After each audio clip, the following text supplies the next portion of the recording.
Bonjour, je m'appelle Michel Delage, j'expose à la galerie Erga à Montréal sur la rue Saint-Laurent 25 toiles sur le thème « Décalage magnétique ».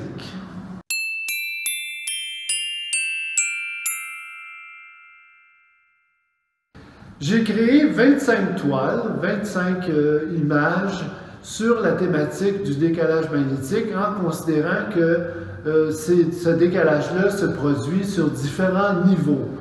L'exposition décalage magnétique est séparée en plusieurs segments d'œuvres, c'est-à-dire qu'il y a des œuvres qui vont parler ou qui suggèrent finalement que le décalage magnétique se fait en rapport avec l'environnement, par rapport à la montée des eaux, par exemple, ou encore le ressac que peut faire l'océan juste un petit peu avant la production d'un tsunami, les déluges et les débâcles environnementales qui se fait en Antarctique avec les glaces, par exemple. Mais il y a aussi d'autres œuvres qui parlent de décalage au niveau de la communication avec les satellites.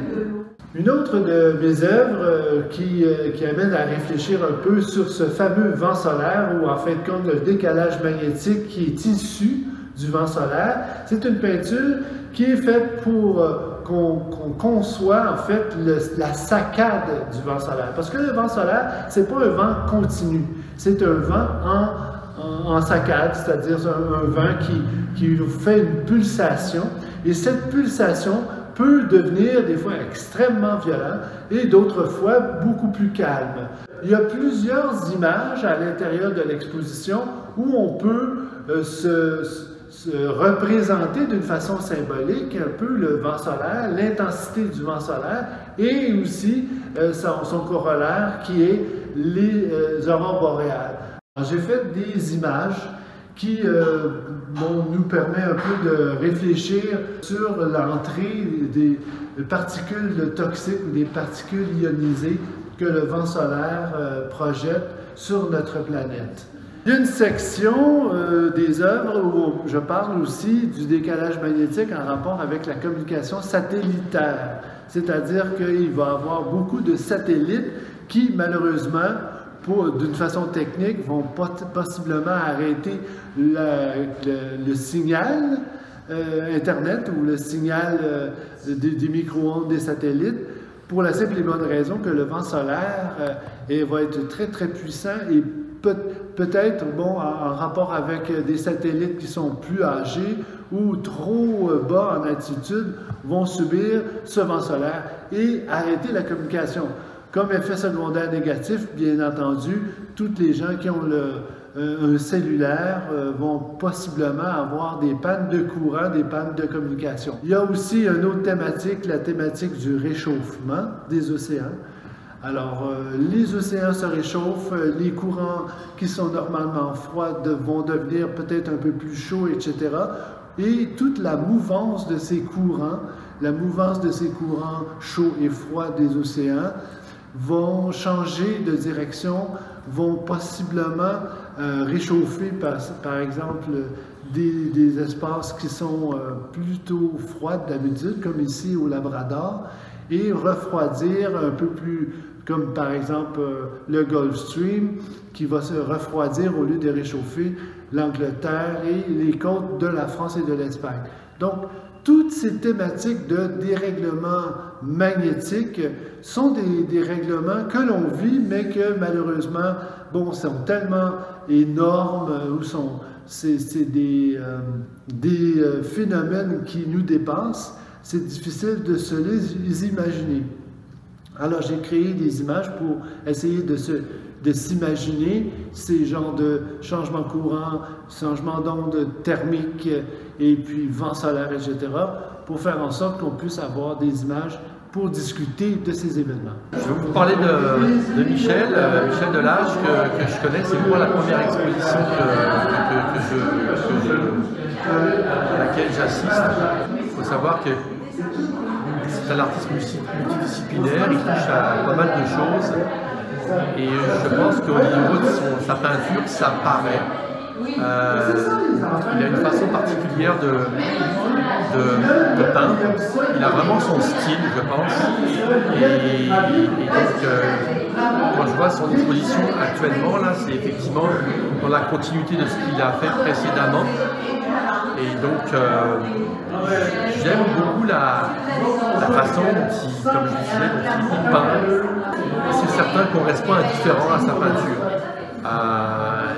Donc il faut aller voir, il faut que vous voyez ses œuvres parce que ça mérite d'être vu.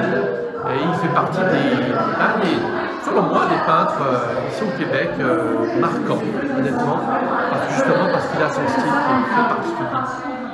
C'est toujours un honneur d'entrer dans le monde de Michel par ses peintures. Il crée des mondes, puis nous amène avec lui un privilège de ressentir ce qu'il fait, puis de constater sa réflexion, puis ce qui met en couleur. Bravo Michel, c'est extraordinaire. Comme je te disais, on retrouve ton style, mais à chaque fois tu es capable. Tu te réinventes, mais en même temps, en gardant ta signature. C'est ça, c'est le signe d'un grand artiste. On peut, vu le passé de couturier de Michel, on peut s'attarder aux détails des groupes, de ci, de ça. Il y a vraiment du détail dans la coupe. Mais je me suis plutôt laissé imbiber de me laisser imbiber comme de l'espèce d'émission de photons qui vient de cette toile-là, c'est un soleil. Donc c'est normal qu'il y ait un peu de ressentir les émissions de couleurs, les émissions de lumière. Je suis impressionnée. Je suis impressionnée d'acheter. Alors Michel, c'est quelqu'un que je connais depuis plusieurs années. C'est pas la première expo à laquelle je viens. J'ai vu plusieurs de ses expositions et à chaque fois je trouvais qu'il y avait quelque chose. Je comprenais plus, comment dirais-je, sa signature, parce qu'un artiste pour moi il a une signature, que ce soit en chanson, en art visuel, en poésie, en n'importe quoi. Et j'ai comme fini par découvrir c'est quoi son style, sa signature.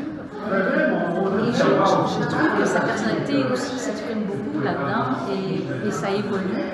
Mais ça se précise en même temps, comme tous les artistes. Il y a certains tableaux, quand je viens à ces expositions, je pense que c'est probablement comme ça pour bien des gens, qui m'interpellent immédiatement. Soit qu'il y a quelque chose dans le tableau qui m'attire, qui me parle, ou il y a une beauté, ou je ne sais trop. Puis ça a été encore le cas sur ce tour-là. J'ai comme eu des coups de cœur. Puis vraiment, c'est très... il y en a un qui s'appelle la respiration cosmique, et je trouve que c'est des tableaux qui laissent justement beaucoup d'espace pour penser, respirer, rêver, développer, réfléchir.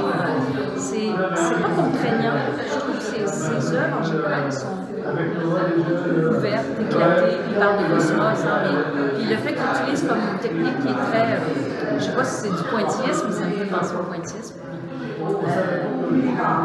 Dans l'univers, c'est ça, hein, le cosmos, les étoiles qui forment la Voie lactée, puis il y a quelque chose de ça, qui fait beaucoup appel à la nature, mais au cosmos.